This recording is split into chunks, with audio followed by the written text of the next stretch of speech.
The session is now called to order. Please rise for the singing of national anthem.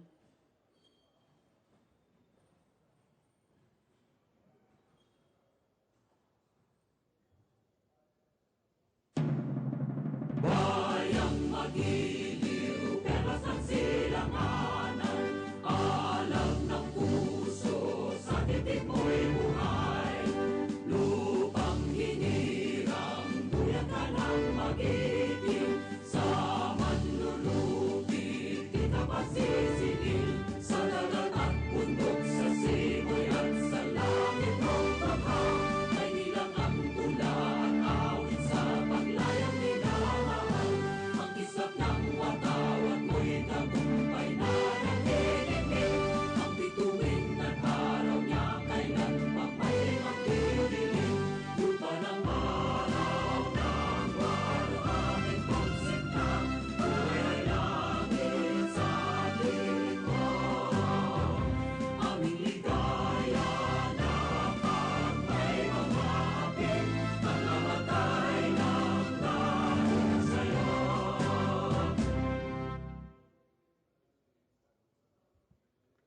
Let us remain standing for a silent prayer.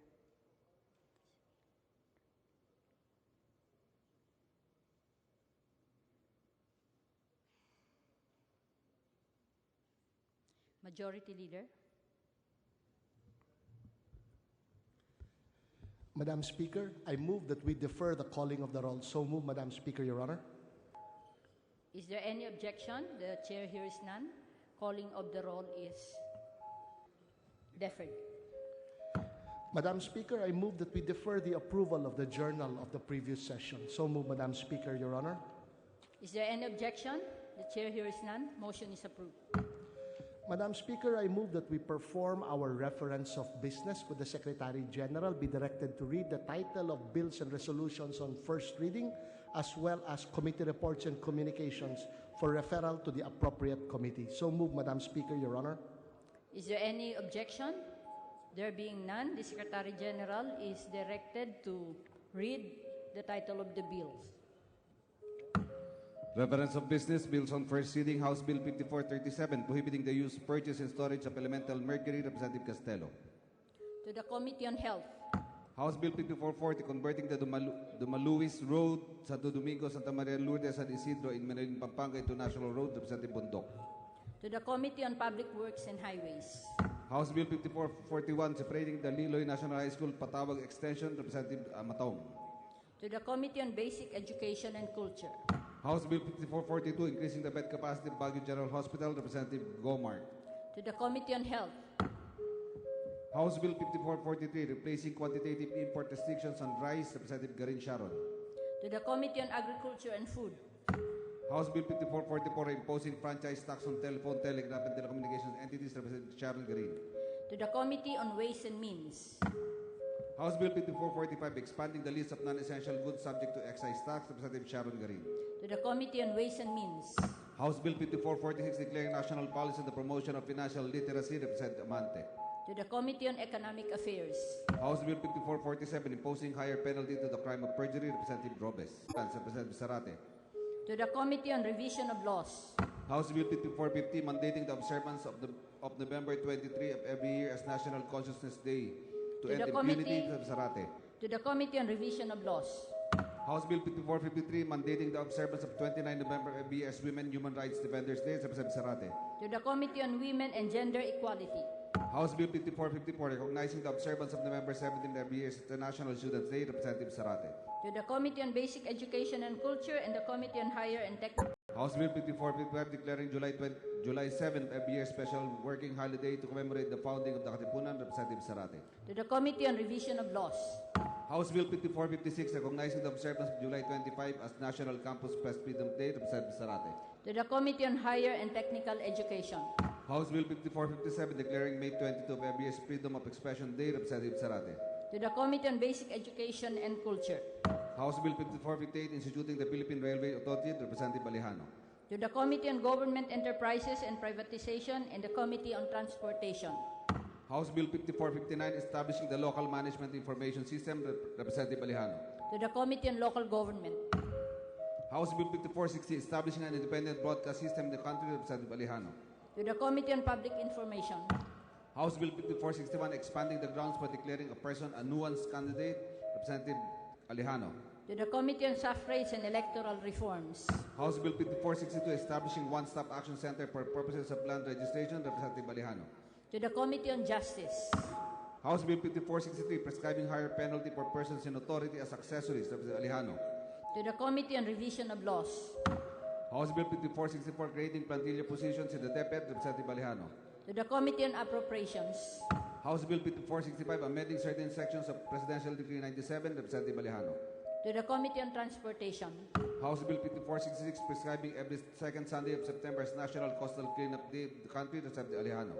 To the Committee on Natural Resources.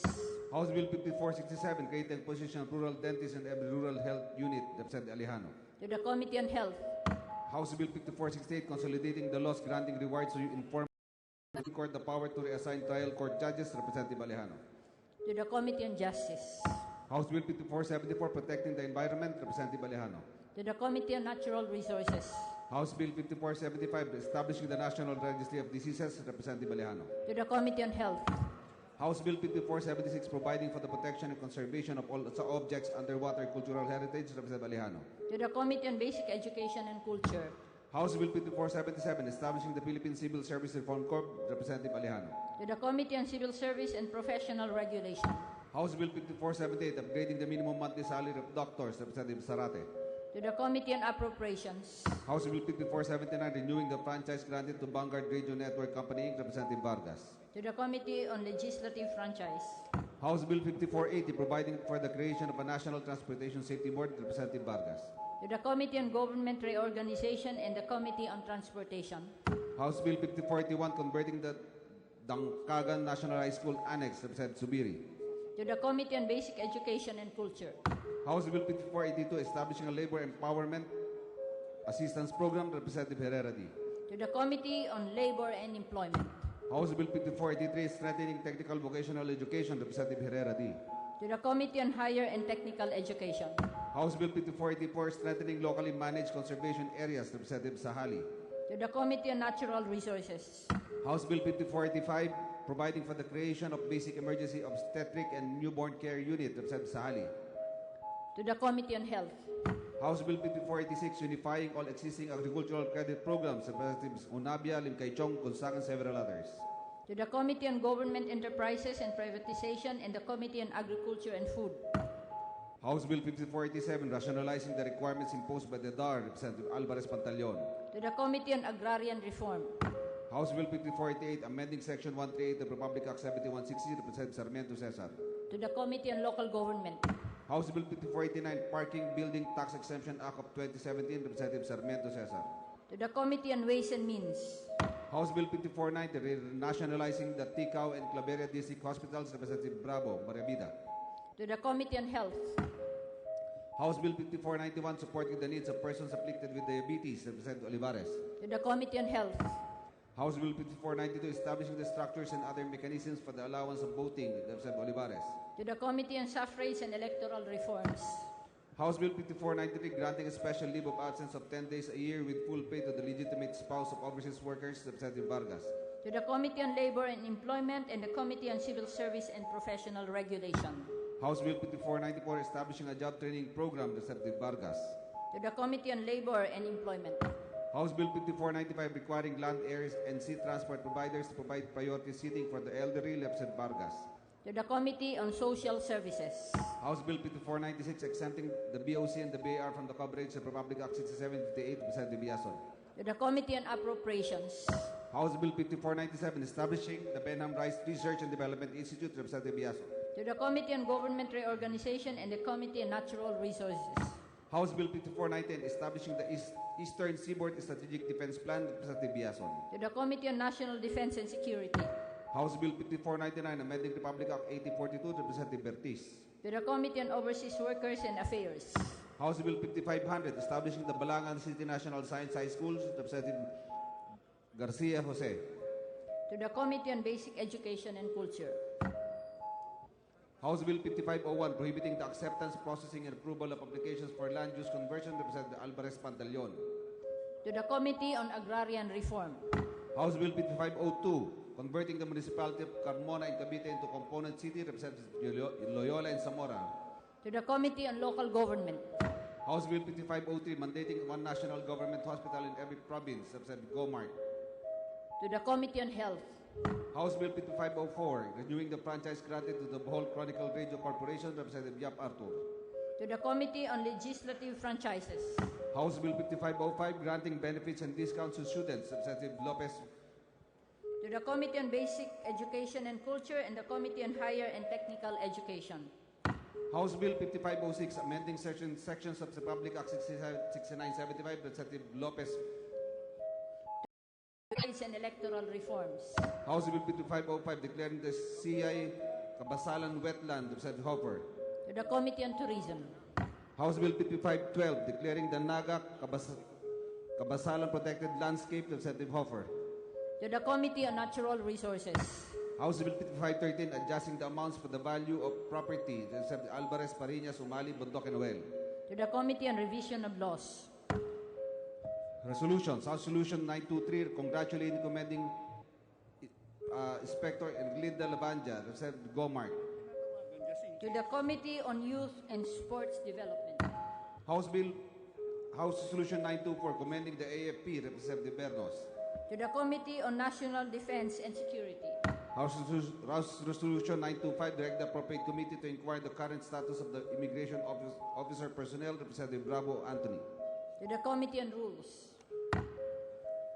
House Resolution 926, expressing profound sense of loss for the passing of Taipan and diplomat Alfonso Yuchenko, Representative Castello. To the Committee on Rules. House Resolution 927, expressing profound sense of loss for the passing of Mariano Kerr, Representative Castello. A single multimodal transport payment system, Representative Villa. To the Committee on Rules. House Resolution 932, direct the Committee on Transportation to investigate the involvement of Leo Maric Trans, Representative Vargas. To the Committee on Rules. House Resolution 93, looking into the need for countries to increase investment in water and sanitation, Representative Castello. To the Special Committee on Sustainable Development Goals.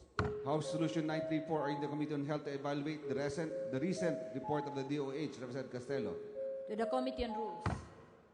House Resolution 935, urging the Committee on Health to inquire into the killing of Dr. Shahid Jaja Sinolinding, Representative Sarate. To the Committee on Rules. House Resolution 936, instituting a domestic regulatory system, Representative Castello. To the Committee on Youth and Sports Development. House Resolution 937, condemning in the strongest terms the recent harassment incident in Union Bank, Representative Alejano. To the Committee on Rules. House Resolution 938, direct the Committee on Information Communications Technology and other appropriate committee to inquire the submitted rollout plans for the telecommunications companies, Representative Spineda, Belmonte, and several others. To the Committee on Rules. House Resolution 939, urging resolution to investigate the ties between the operation of the Winston Q8 and terrorist funding, Representative Bertiz. To the Committee on Rules. Communications, letter dated January 30th, Noel C. Galvez, President CEO of Vanguard Radio Network Company, Inc. To the Committee on Legislative Franchises. Letter dated February 1 of Jesus Ayabes, Undersecretary, Office of the Undersecretary of Migrant Workers Affairs, DFA.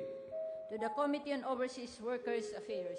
Letter dated 13 February 2017 of Emmanuel F. Dook, President and Chief Executive Officer, SSS. To the Committee on Government Enterprises and Privatization. Letter dated February 13 of Judy M. Tagiwalo, Secretary, DSWD.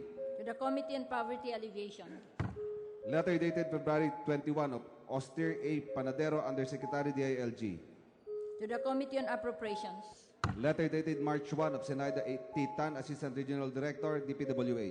To the Committee on Public Works and Highways. Letter dated March 1, 2017 of Alan S. Bermeo, CESO 4, DPWH. To the Committee on Public Works and Highways. Letter dated 15 March of Amado M. Tatanco, Jr., Governor, BSP. To the Committee on Banks and Financial Intermediaries. Letter dated 17 March 2017 of Amado M. Tatanco, Governor, BSP. To the Committee on Banks and Financial Intermediaries. Letter dated March 17 of Teresita G. Insyong, Vice Chairperson and Executive Director, Early Childhood Care and Development Council. To the Committee on Welfare and Children. Letters dated 20 March 20 and 21, 2017 of Vincent C. Bolivar, Deputy General Counsel, BSP. to the Committee on Banks and Financial Intermediaries, Letter dated March 22 of Henry S. C. Jr., President, Chief Executive Officer, National Grid Corporation of the Philippines. to the Committee on Energy, Letter dated March 23 of Austin Panadero, Undersecretary, DILG. to the Committee on Appropriations, Letters dated March 23, 2017 of Laymar K. Cañete, Acting Deputy General Counsel, BSP.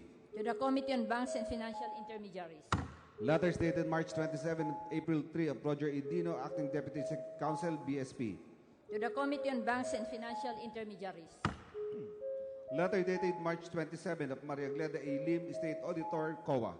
to the Committee on Appropriations, Letter dated March 29 of Amado M. Tetanco Jr., Governor, BSP. to the Committee on Banks and Financial Intermediaries, Letter dated April 4 of General Ricardo R. Bisaya, Administrator, NIA. to the Committee on Agriculture and Food, Letters dated April 6 and 24 of Roger Edino, Deputy Director, Office of the General Counsel, Legal Services, BSP. to the Committee on Banks and Financial Intermediaries, Letter dated April 17 of Delpin N. Lorenzana, Secretary, DND. to the Committee on National Defense and Security, Letter dated April 19 of Maria Gleda E. Lim, State Auditor 5, COA. to the Committee on Appropriations, Letter dated April 20 of Nestor A. Espinilla Jr., Officer in Charge, Office of the Governor, BSP. to the Committee on Banks and Financial Intermediaries, Letter dated April 20 of Vincent C. Boulevard, Senior Deputy General Counsel, BSP. to the Committee on Banks and Financial Intermediaries. Majority Leader. Is there any objection? The Chair hears none. The Secretary General is directed to read the title of House Resolution number 878. House Solution 878, resolution congratulating and commending the Perlas Filipinas women's national basketball team for winning the gold medal in the 2016 Southeast Asian Basketball Championship for Women held from September 24 to 26, 2016 in Malacca City, Malaysia. Madam Speaker, I move for the adoption of House Resolution 878. So moved, Madam Speaker, Your Honor. Is there any objection? The Chair hears none. Motion is approved.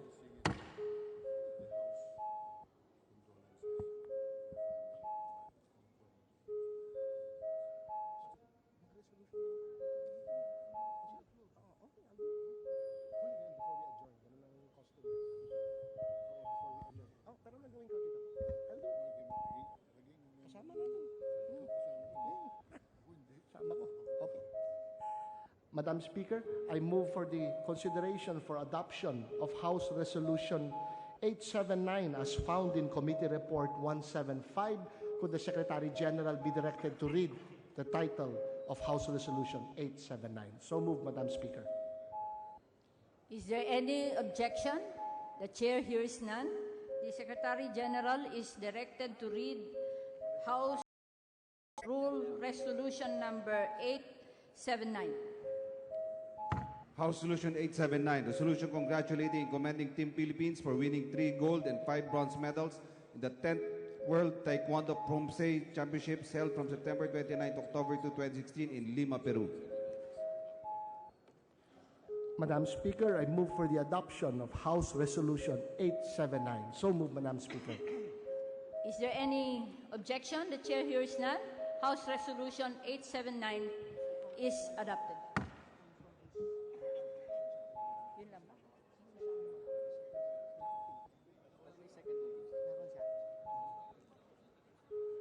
Madam Speaker, we move for a few minutes suspension. So moved, Madam Speaker. Local bills. Session is suspended. Gusto mo na mag-speech? Pwede. Wala kayong ibang tao, boss. Pwede ko. Una kayo.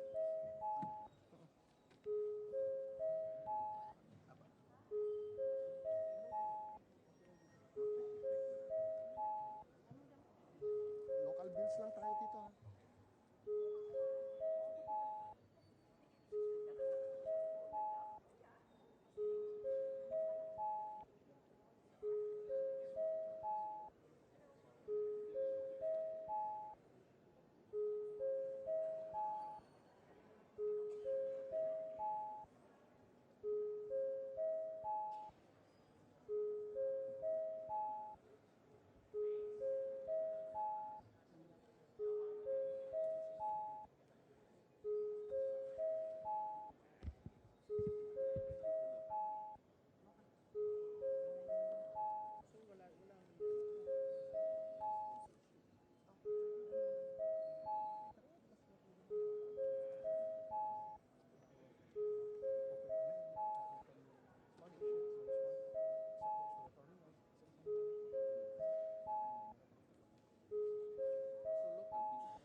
Session is resumed.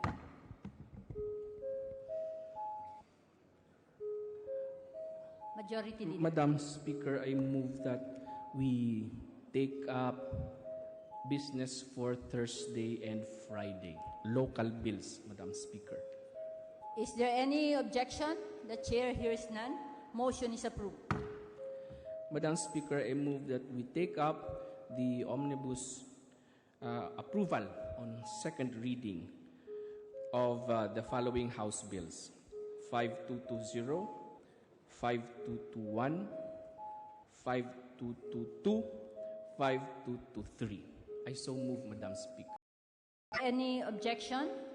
The chair hears none. Motion is approved. Madam Speaker, for these bills, I move that we open the period of sponsorship.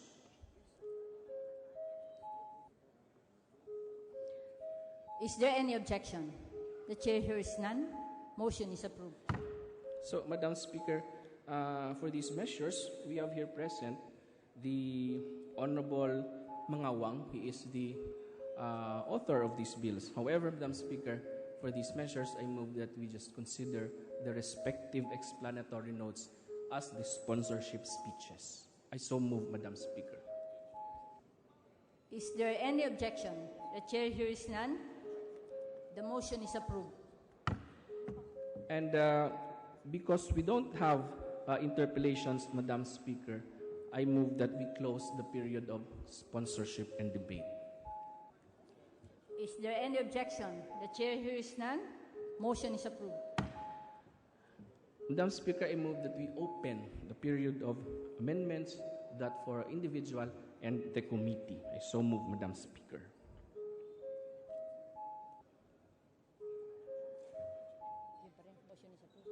Is there any objection? The chair hears none. Motion is approved. Since there are no amendments, I move that we close the period of amendments. Is there any objection? The chair hears none. Motion is approved. All those against, please say nay. The ayes have it. The aforementioned measures are hereby approved on second reading. Before we proceed, Madam Speaker, let us greet the guests of the distinguished lady from the Lone District of San Jose del Monte City, Bulacan, the Honorable Rida Robes. They are from the Lakbay Aral program, Madam Speaker. May I ask the guest of Representative Robes to please stand up. Welcome to the House of Representatives.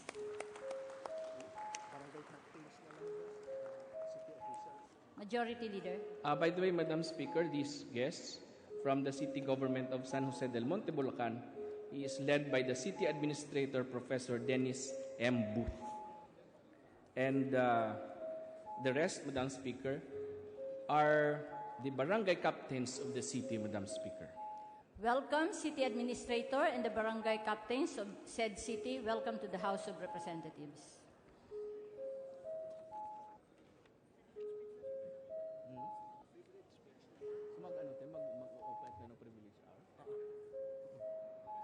Madam Speaker, with the leave of the House, I move that we hold a privilege hour.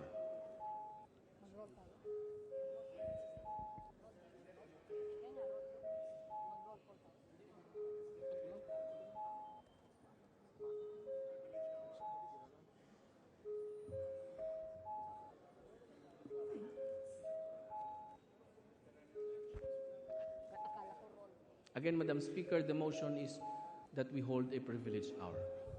Is there any objection? The chair hears none. The privilege hour is open. First to speak, Madam Speaker, is the distinguished lady from the Lone District of San Jose del Monte City. I move that we recognize the Honorable Rida Robes. Honorable Rida Robes is recognized. Thank you, Madam Speaker, and good afternoon to all.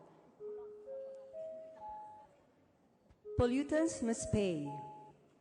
Mr. Speaker, dear colleagues, today I rise the side of the fence, the defense of the environment.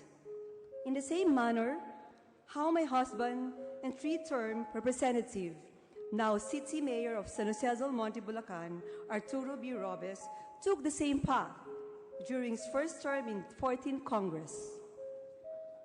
Even as I speak, a part of the city of San Jose del Monte is burning. The burning site where the environment disaster is impending is the very same deliberated by Representative Robes in his January 17, 2011 privileged speech as a product of the tree-prone conspiracy. This is the VG Puyat Engineer Sanitary Landfill. In the same speech, he identified the three conspirators as the city government of San Jose del Monte, under then Mayor Ronaldo S. San Pedro, which granted approval of the landfill project.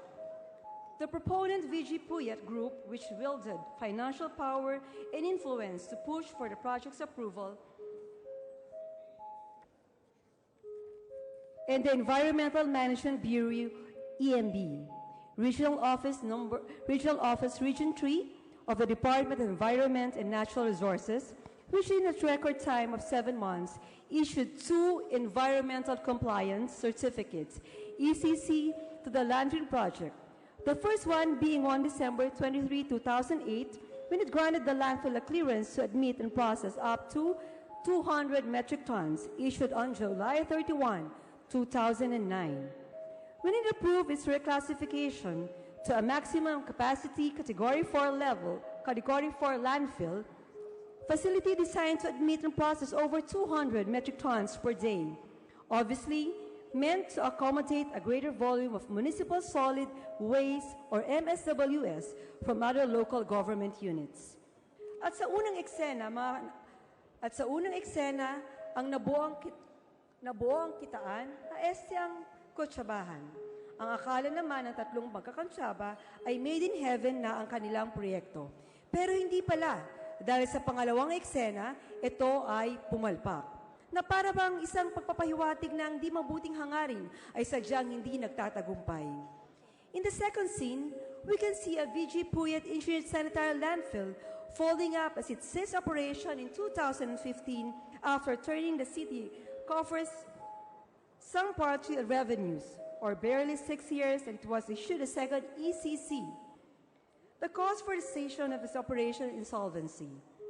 Now, gone into the thin air, where the city government of San Jose del Monte brandishes through its resolution number 2010-154-12 as claims of a promised gains from the use of supposedly viable sanitary landfill.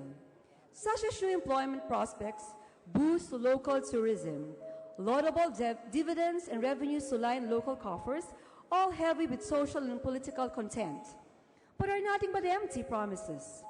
And where are now those men and women, all addressed as honorables, who constituted the Sangguniang Panglungsod of San Jose del Monte City when resolution number 2154-12 was passed on that black day, December 1, 2010.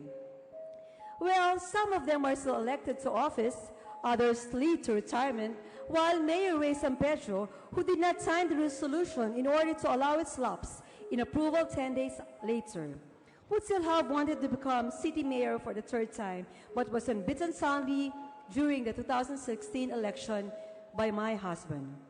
But whatever they are now and however they are positioned, they are seemingly situated. These people are all there fiddling on the roof, like modern of-day Emperor Neros, while their city is burning. The 5-hectare former VG Puyat Engineer Sanitary Landfill in Barangay Minuyan proper is burning, releasing toxic smoke and methane gas into the air, and even causing some intermittent oxygen explosions, all affecting the health, life, and safety of over 8,000 households or over 40,000 inhabitants in the 6 surrounding barangays of United Minuyan. And what about VG Puyat Group? the lead player in this conspiracy. Where is it now? An oil consultant inspector of environmental disaster that he helped create. After declaring insolvency, it opted to offset its obligation by exchanging the landfill facility to its contractor, the Alejandro Waste Management Incorporated. Ang sabi po nila ngayon, sila na po ay nasa bankrupt level. Now, this poor contractor under whose skirt the once mighty VG Puyat Group hides itself from obligation and prosecution is the unlikely one who bears the brunt, or the worst part of the problem, is undertaken before the EMB. It promises to mitigate the impact of the burning by spraying water in the fiery surface and dumps water on. However, the AWMI appears incapacitated as well as to handle the task. It is over 1 month since the fire broke on March 12, 2017. But thus far, it succeeded to sully the soil cover only less than 1/3 of the burning area. It appears that this company is also near insolvency, as it is capable of deploying only one bulldozer to the earthworks on the good 5 hectares of the burning land.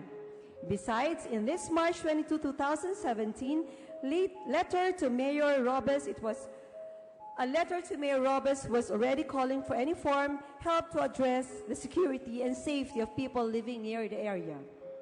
Now the third conspirator, the EMB of the DENR. How inept, how myopic could this government agency be that after issuing a record time of 7 months, 2 environmental compliance certificates, or the ECC, for the landfill project, failed to see this as a forthcoming man-made disaster? They are all telling us that an ECC should not be construed as a permit, but as an environment planning tool. Come on, you guys in the Environment Management Bureau, don't go around us. No environment-based project can ever start without your ECC. And now you're telling us that it's not a permit? Please don't hide nor justify your ineptitude behind your rhetorics. Don't wash your hands in public. You run a lying agency, so mandated to protect our land, air, and water resources. You must be the forefront of defense for the environment. And now you are taking the safe refuge on the nature of the ECC that you issue dismiss. At the same time as a mere planning tool. You don't even have in your possession the safe closure and rehabilitation plan of the Alejandro Waste Management Incorporated until this landfill fire caught up with you. It is not ineptitude. I don't know how to call this. And why the haste of your part to approve the capacity upgrading of this landfill facility despite your certain knowledge that the disposable value of waste materials generated from San Jose del Monte City only runs to a maximum of 50 tons per day? Or maybe you got the cue and you did not miss the blink. You made a good catch, and presto, you gave this grid light to the increased capacity of the VG Puyat Engineered Sanitary Landfill to Category 4. Ito ang tanong sa inyo ni Kong Robes noon. How much is the cost of your friendliness? Magkano kaya ang dahilan ng iyong pakikipagkaibigan sa VG Group? Masakit man isipin, pero ito ang katotohanan. Nasakripisyo ang kalagayan ng aming mga mahal na mga kaibigan at higit sa lahat ng mga constituents na mahihirap. Now that you do the mitigating impact disaster encouraged to create in Barangay Minuyan proper, almost token except perhaps for the on-site air quality testing you conducted last March 13, 2017, the technical conference you called on March 27, 2017, and your attendance at the City Disaster Reduction Coordinating Council meeting in San Jose del Monte on April 19, 2015. What else do you want to know? You tested the air quality, that the burning piece of land, that oxygen is flammable, that methane gas is emitted by decaying organic materials? We suppose you know this already, and do not think that the fire in the area can be stopped in boardrooms. The city government of San Jose del Monte doesn't have your expertise. Now you're telling us that your ECC is a mere planning tool. Paano na kami? Paano na ang aming mga kababayan na nagdurusa ng hapdi ng usok at mga umaalingasaw na amoy ng basura. Nagsasakitan ng ulo, nagsasakitan ng mga tiyan, kung ano-ano ang mga tumutubo sa balat ng mga kabataang ito at mga anak ng aming lungsod. We now call on you to go beyond neurotics and help our people who are already getting sick unless you want play fiddlers on the roof as well. Just like some people I know, the city government of San Jose del Monte wants to be part of the solution. In fact, after identifying the potential hazards, vulnerabilities, and risks, exposures brought about by the burning incident, it already convened its City Disaster Reduction Coordinating Council, which recommend the undertaking a counterpart local disaster management action plan and the utilization of its local calamity fund. Yes, Mr. Speaker, dear colleagues, even as I speak, fire is eating up part of the city. That their representative Robert saw this as forthcoming, and it was a good forecast. In the end, the people of the city of San Jose del Monte will be the ones to suffer from the operation to its landfill. He took this same floor through this privileged speech on January 2017-2011, which eventually resorted to the conduct of 2 investigations. In the aid of legislation by then, the Committee on Ecology. Pero wala din pong nangyari mga kasama.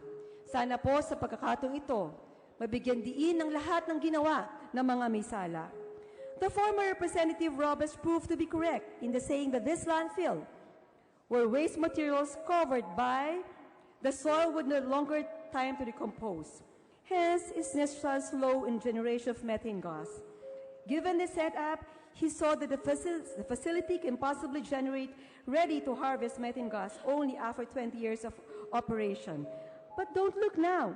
It only took 6 short years for it to cease operation and for this environmental disaster to happen. Yes, there's confined methane gas below the landfill surface. But the stock is not intended for harvest, but for the purpose of sustaining the burning inferno of Barangay Minuyan proper. Malinaw na ang totoong talo rito ay mga ngayon nagdurusa ang taong bayan. Now I do also take same path, but this time with an eye on the setting up clear legislative measures that will establish more defined lines of responsibility and accountability in the event a similar environment disaster happens anew in the country. And I really believe in Region 3 dapat palitan ang nakaupo dito. With this side experience of City of San Jose del Monte runs a message. Now is the time for us to act and secure a healthful environment for our children, for preserving our ecology, and for ensuring the cleanliness of the air that we breathe. Mga kasama, ang nakakalungkot dito, ang nakaupong regional director ay tagalungsod pa ng San Jose del Monte. Siya pa rin mismo ang nagbigay ng permit para ito ay ma-operate kahit sangkaterbang taong nagrarally mula sa simbahan at sa iba't ibang mga sektor. I so move, Mr. Speaker, my dear colleagues, that we revisit the provision of Presidential Decree 1586, if only to clarify the legal nature or weight of an environmental compliance certificate, as its terms are often regarded as a safe refuge for escaping culpability by our Environmental Protection Agency, such as the Environmental Management Bureau. I believe we also need to revisit Republic Act 8749 or the Philippine Clear Air Act of 1999. While this law grants the right of citizens to breathe clean air, but it doesn't really have a clear stipulation on how the pollutants must pay. It says in the explanatory note that pollutants really must pay. Such an informed culpability or accountability may be placed in the event of privately run and government-approved landfills such as in the city of San Jose del Monte. There is to be a means for an environmental disaster. Finally, Mr. Speaker, dear colleagues, I so move for the renewed interest of the House of Representatives on this landfill issue of San Jose del Monte City, such as by calling for reinvestigation on the possible operational and administrative lapses or possible incurred omissions that led to an environmental disaster such as this, and need to initiate actions against those who may be held liable under environmental laws. Thank you, Mr. Speaker. Thank you, dear colleagues, at magandang hapon po.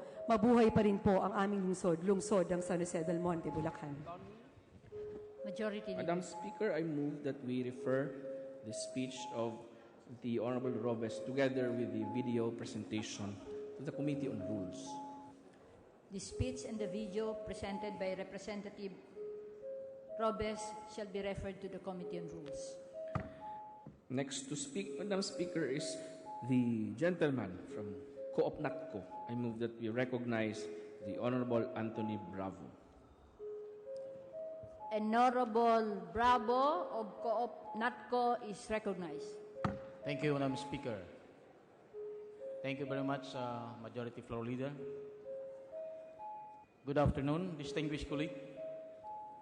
Madam Speaker, distinguished colleagues, please allow me to welcome everyone back from a well-deserved break and to greet everybody a very good afternoon. Hoping that we can make it even better by resuming our duties and intensifying our efforts to serve those who are in need. I rise today on a matter of personal privilege and national obligation as someone who has witnessed and experienced how our least fortunate countrymen courageously endure challenge after challenge and their attempt to unshackle themselves from the chain of poverty, on the way to some kind of respite from struggles and sacrifices, to eventually living a life not only with promise, but also with reality and accomplishment. I rise as a believer in the power of the greatest organizations ever formed, the cooperatives, to give honest men and women a chance and an opportunity to build on the humble rewards of their hard work. A believer in the capacity of cooperatives to provide economic opportunities where few exist. A believer in being able to overcome challenges with the combined strength of individuals who will otherwise be weak if they are all alone.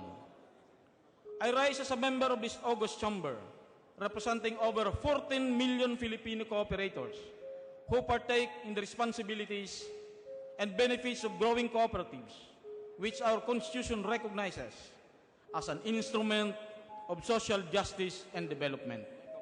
I would like to repeat, Madam Speaker, instrument of social justice and development.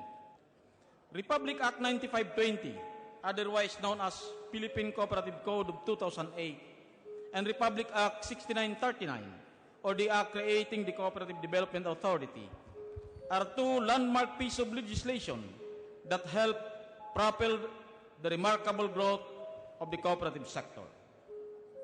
Madam Speaker, for 100 years now, cooperatives have played a significant role in economically and socially empowering millions of our people. For this, the cooperative movement is eternally grateful to the legislators who worked with the cooperative sector in the past to enact measures that seek to foster the creation and growth of cooperatives as a practical vehicle for promoting self-reliance and harnessing people power towards the attainment of economic development and social justice. The cooperative movement, Madam Speaker, may have been confronted with various challenges through the years, but I proudly declare that our cooperatives are government's partner for genuine change and socioeconomic transformation through and through. The cooperative movement could be likened to a diamond in the rough, Madam Speaker, whose beauty is left unnoticed by the mainstream, but whose impact is far-reaching. Our cooperatives are present in almost all provinces in the country. 85% of them operate in over 60 poor provinces in Luzon, Visayas, and Mindanao. And what is the role of our cooperatives in economic and social empowerment? Madam Speaker, cooperatives genuinely embrace, educate, and help marginalized sectors such as farmers, fisherfolks, women, indigenous people, persons with disabilities, and others to become part of economic and social mainstream. These are the sectors that are vulnerable and are often left behind. Cooperatives gives voice to powerless. Today, we have over 25,000 cooperatives gathering together 14 million Filipino people, partaking to the collective and endeavor of helping each other address their economic, social, and cultural needs. Madam Speaker, honorable colleagues, the Philippine cooperative movement has supported the development goals of every administration. In fact, our cooperatives are often tapped by the government as partners in the implementation of various programs and projects like the Pantawid Pamilyang Pilipino programs or For Peace, where cooperative serves as conduit in the payout to beneficiaries. Our cooperatives take the risk of reaching remote places controlled by rebels. We invest our resources and manpower to reach isolated islands and mountainous areas just so we could serve not only our brothers and sisters, but also the government. Madam Speaker, the cooperative sector's contribution to economy could be easily overlooked when one's eye are so focused on the foregone revenues due to tax exemption and preferential treatment of cooperatives. But cooperatives' contribution to GDP is even higher than the mining industry that similarly enjoys tax incentive. In terms of employment generation, Madam Speaker,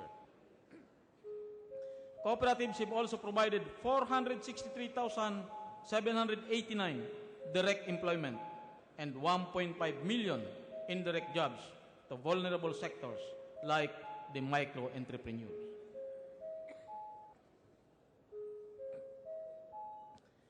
Cooperatives are also tax generators. In fact, they have remitted to the government 6.3 billion pesos withheld taxes in 2015.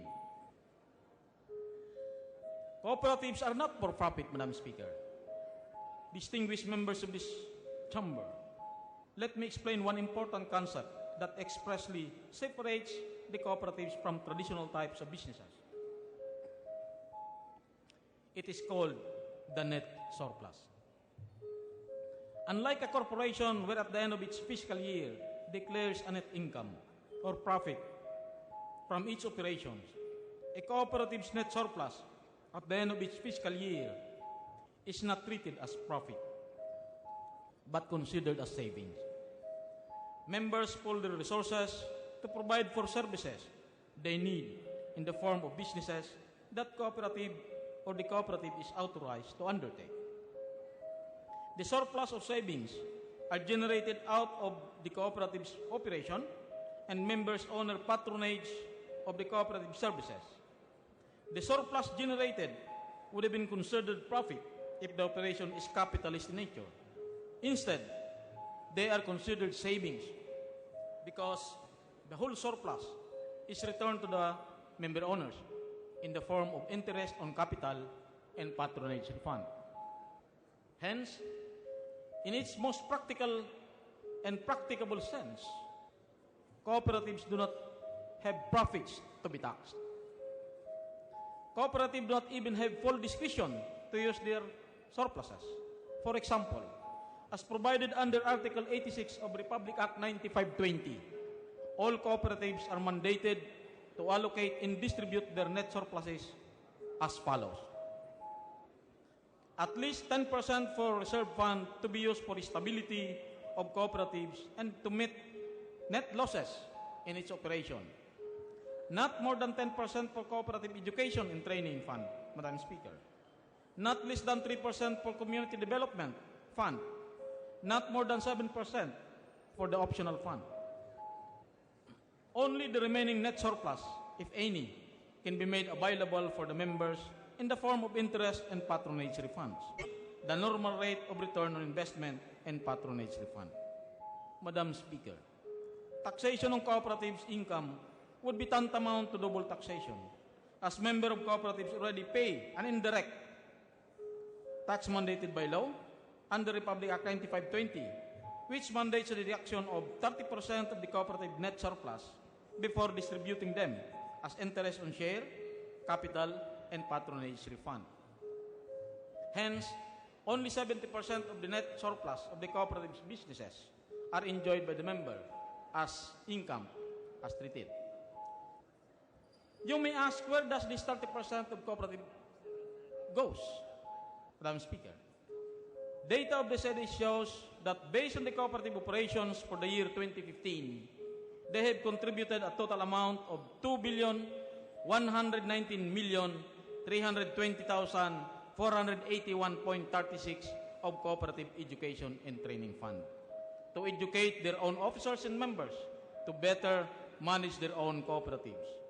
This is less amount of scholarship that government would have otherwise spent to educate the cooperative officers and members. Furthermore, cooperatives have contributed a total amount of 1,546,713,063.69 of community development fund as their share, not just in community development, but in nation building as well. This amount is brought back to the communities where the cooperatives are situated in the form of feeding programs, medical missions, tree planting activities, scholarship programs, river or ocean cleaning drives, among others. Cooperative serves as a social purpose, Madam Speaker. I hope it is clear among us, Madam Speaker, honorable member of this august chamber. As social enterprises, cooperatives provide social services across marginalized sectors, especially the poor and unprivileged that comprise its membership. Such services are delivered utilizing their own capital for the following: the operation of small businesses of cooperative members, training for values and leadership, loans with low interest and minimal.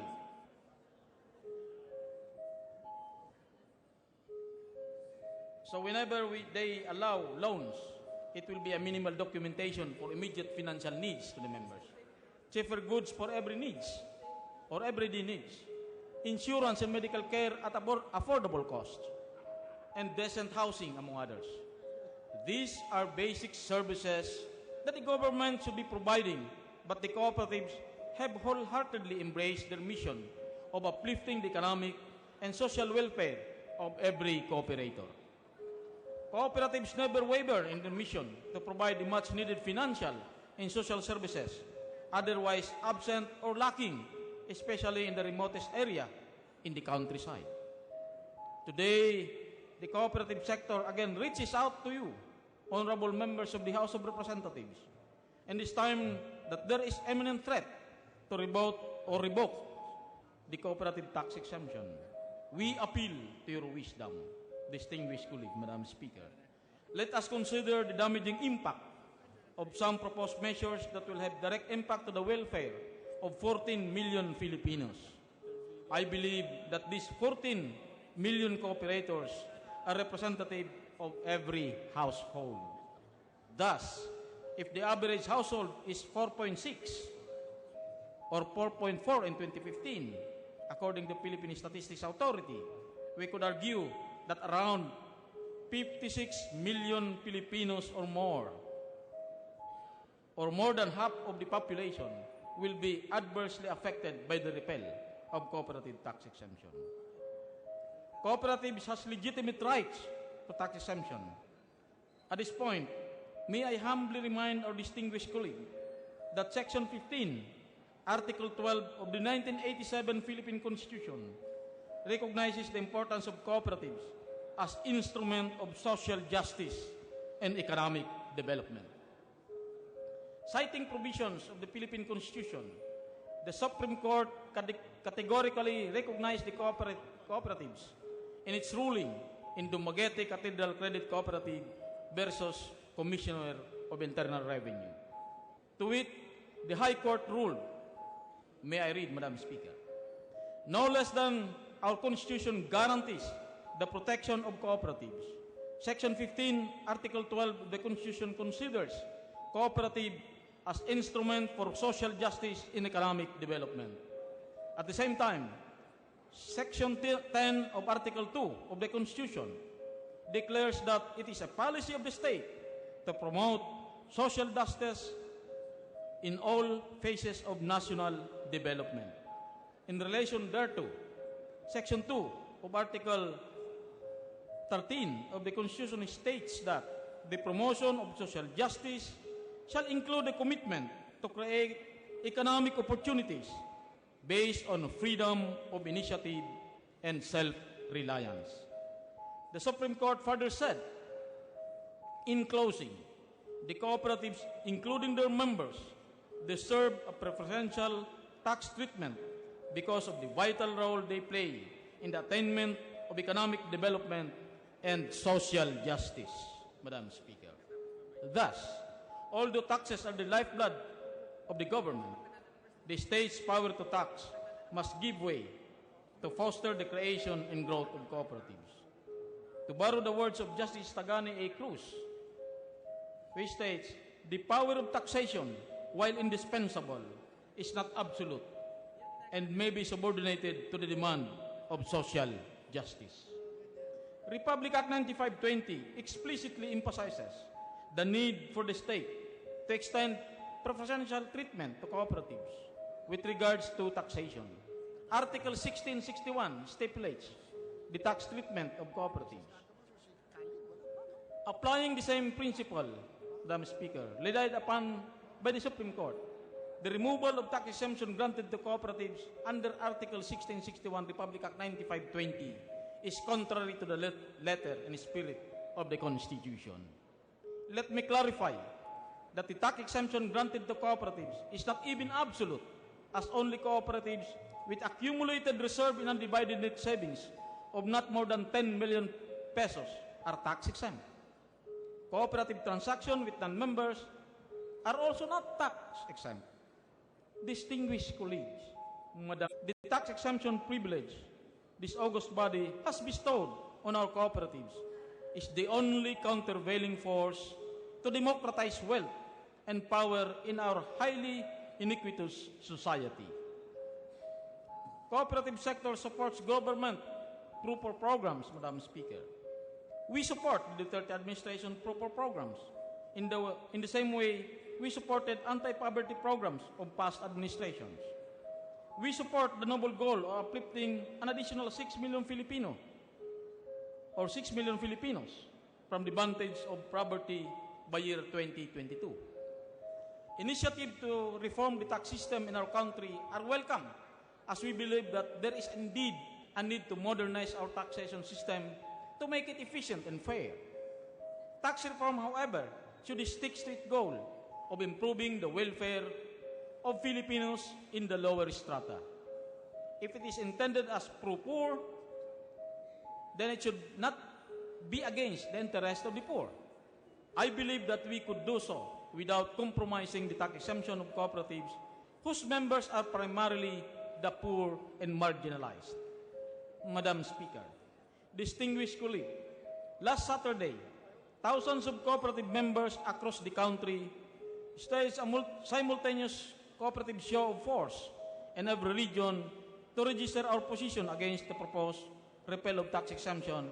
And I may be allowed, Madam Speaker, distinguished colleague, to show you some of the footages of these gatherings.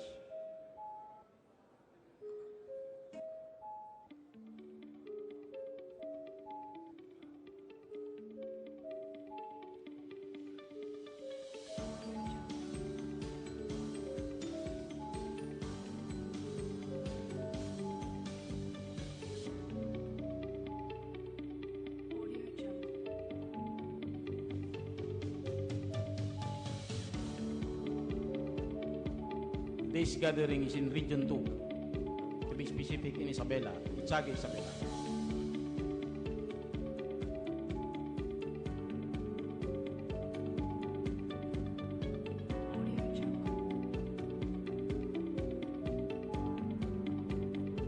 This gathering is in Region 5.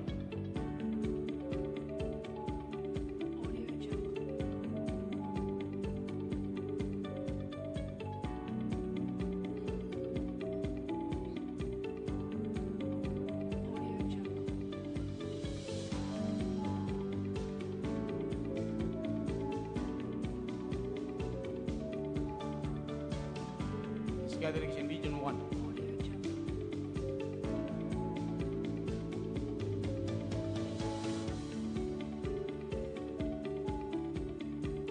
This gathering is in Cebu.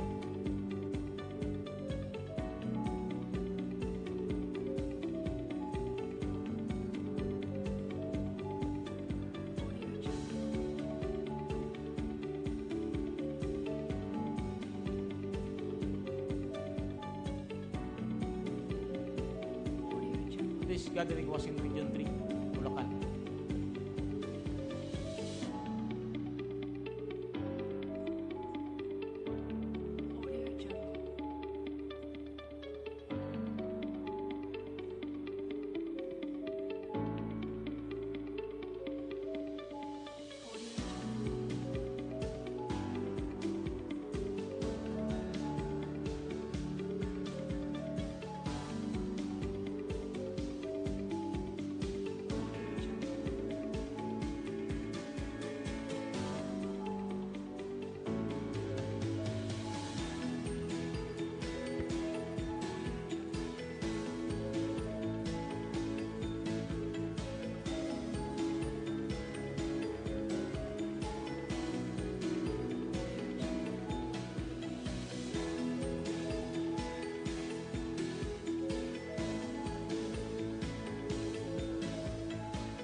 Madam Speaker, with all due respect to the gentleman, to Honorable Bravo, and not that we want to rain on his party, we are in full support and we admire his advocacy, but we would just like to caution and remind the gentleman from referring to the tax exemptions pertaining to cooperatives, because they are now pending before the committee. So we just like to remind him from further referring to what is pending before the Ways and Means Committee, even during the interpellations, Madam Speaker. The gentleman from Co-op NATCO is reminded not to refer to issues already pending at the committee. Noted, Madam Speaker, distinguished colleague. At this juncture, Madam Speaker, this humble representation pleads for your support to build the cooperative movement. Let us not kill or weaken the cooperative movement, but rather let us strengthen it. Thank you, Madam Speaker. Thank you, distinguished colleagues. Majority Leader. Madam Speaker, Majority May we know Leader. what is the pleasure of from Buhay, Madam Speaker?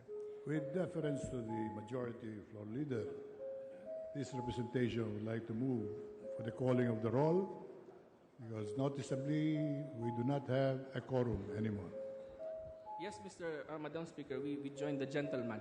But before that, I would like to move that we refer the speech of the Honorable Bravo, together with the video presentation, to the Committee on Rules. The speech and AVP presentation of Representative Bravo is referred to the Committee on Rules. And also, Madam Speaker, I move that we terminate the privilege hour. The privilege hour is terminated. Madam Speaker, I move that we call the roll of members. The Secretary is directed to call the roll of members. Roll call of members, honorable representatives. Abad. Abaya. Abayon. Abellanosa. Abu. Abueg. Acharon. Akop. Acosta. Acosta Alba. Adjong. Advincula. Agaraw. Agabaw. Aglipay Bilyar. Albano. Alcala.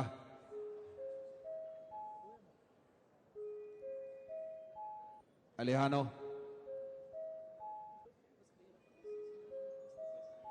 Almario.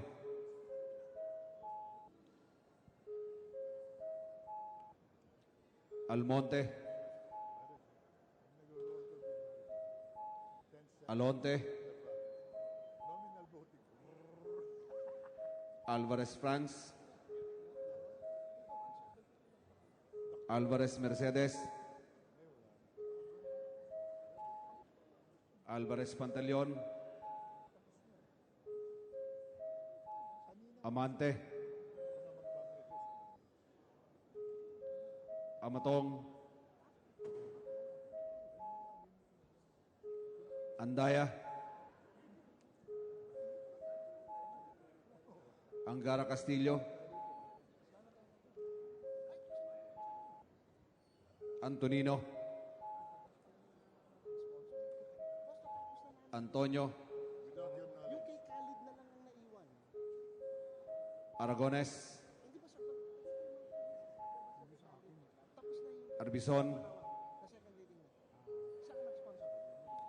Arcillas. Arenas. Atienza. Aumentado. Bagaw. Bagaching.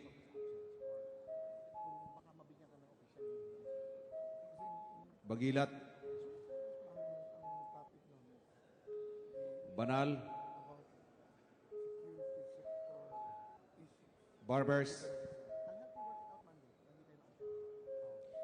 Barsaga. Batawil. Batocabe. Bautista Bandigan. Belaro. Belmonte Feliciano. Belmonte Jose Christopher. Belmonte Ricardo. Benitez. Bernos. Bertiz. Biason.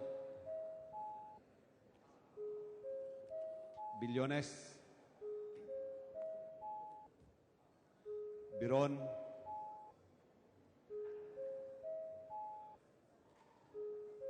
Bulilia. Bondok. Bordado. Bravo Anthony. Bravo Marabida. Brosas. Bulot Bigtang. Cagas.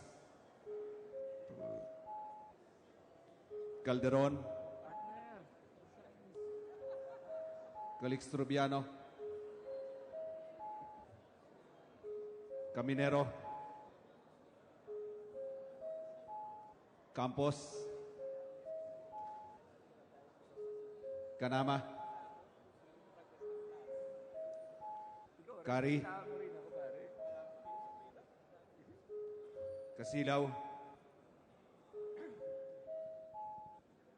Castelo, Castro Franz, Castro Fredinil, Katamko, Cayetano, Celeste, Seravica, Cirilles, Chavez, Chipeco, Ko, Coanco, Colliantes, Cortés, Cortuna, Cosalan,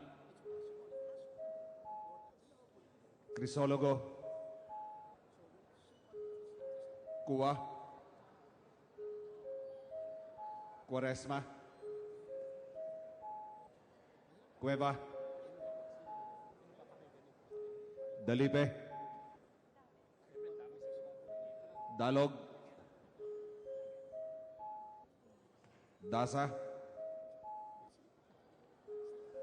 De Jesus, De Venecia, De Vera, Defensor, Del Mar, Del Rosario, Del Oso Montalia, Dimaporo Abdullah, Dimaporo Khalid, Duavit, Durano, D, Elago, Enverga, Erice, Erigel, Ermita Boain, Escudero, Espina, Espino, Estrella,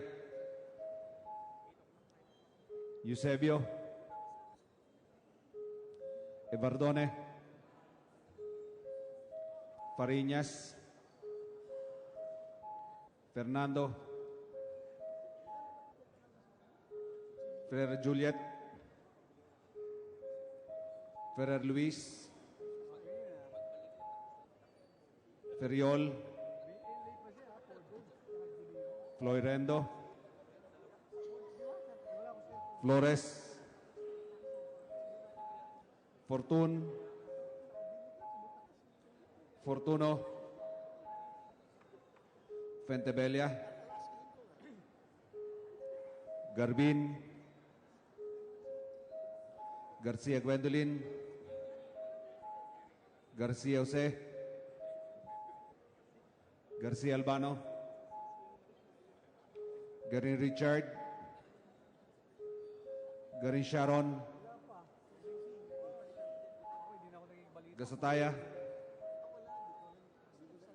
Gatchalian, Heron, Guana Cristina,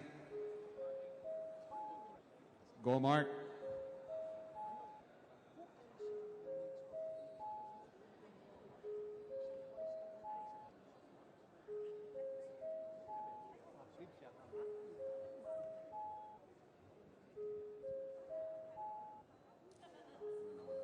Gomez, Gonzaga, Gonzales Alexandria, Gonzales Aurelio Dong, Gonzales Fernando,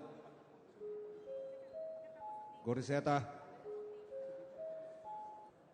Gullias, Hernandez, Herrera D, Hofer, Alasos, Javier, Ko, Konghun, Labad-Labad, Lacson, Lagman, Lanete, Laugan, Lasatin, Liachon, Lee, Lim Kai Chong, Lobrigat, Lopez Benhur, Lopez Carlo, Lopez Manuel, Loyola, Macapagal Arroyo, Maceda, Madrona, Malapitan, Manalo, Mangawang, Mangudadato Suharto, Mangudadato Sajid, Marcoleta, Marcos,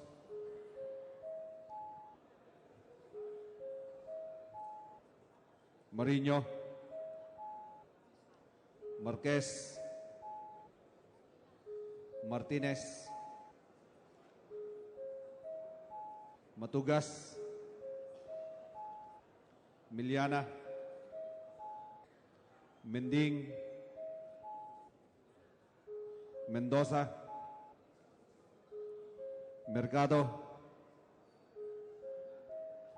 Mirasol, Montoro, Nava,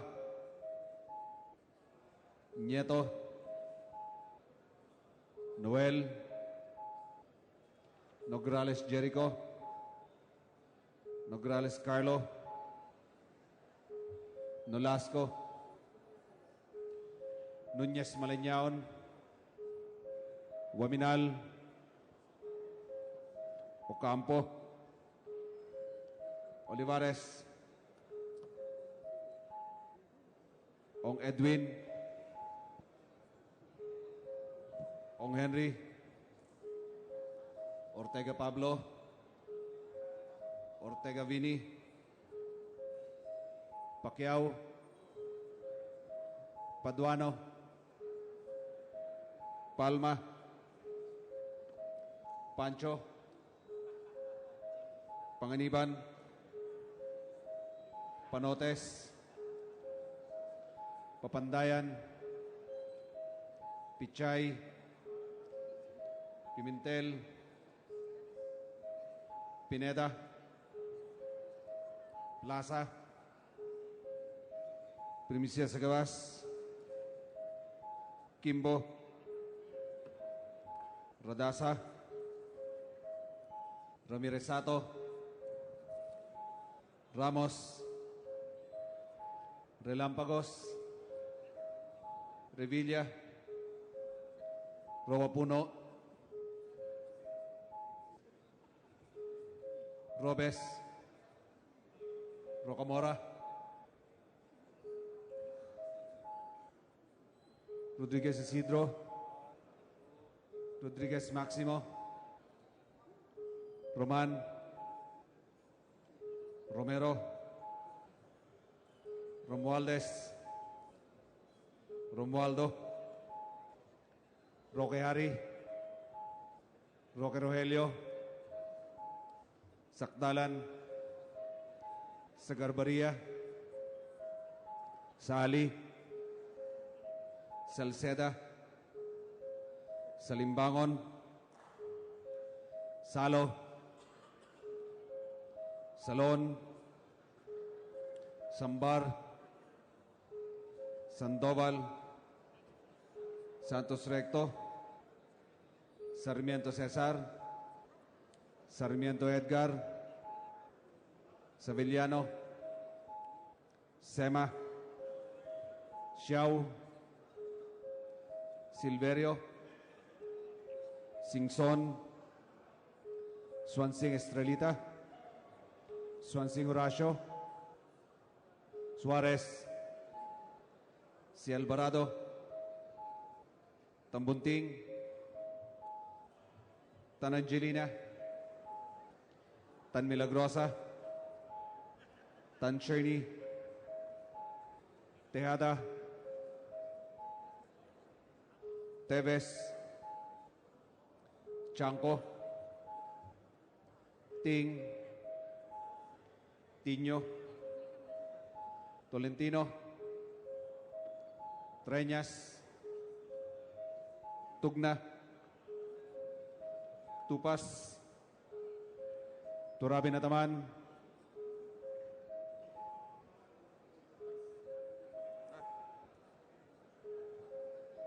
T, Umali, Unabia, Ungab, Unico, Uy Juliet, Uy Rolando, Uy Barreta, Vargas, Vargas Alfonso, Velarde, Velasco, Velasco Catera,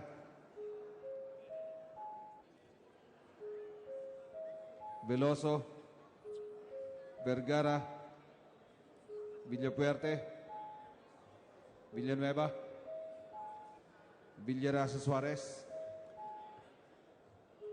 Villarica, Villarin, Villago, Yap Artur, Yap Melesio, Yap Victor, Yu, Zamora Mar Carmen, Zamora Ronaldo, Sarate, Subiri.